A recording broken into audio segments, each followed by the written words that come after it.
It was my first time playing a game with my girlfriend, and I was very satisfied with my performance. But just when I wanted to play again, a group of federal agents suddenly broke into my house. I tried to ask what was happening, but one of the officers pushed me to the ground and immediately handcuffed me.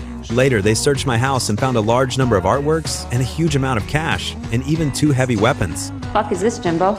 Jimmy, it's an AK-47. So no possibility of reduced sentence. I got great lawyers. They turn water into wine?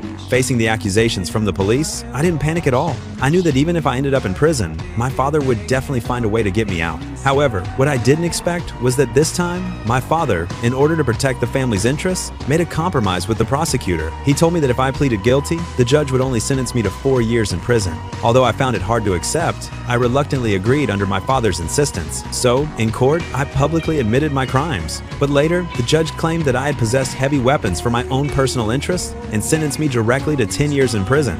It was only then that I realized both my father and I had been betrayed by the prosecutor. In the end, I went to prison. A few months later, the prison guards suddenly took me to the medical room. Waiting for me inside were the prosecutor who had betrayed me and a female federal agent.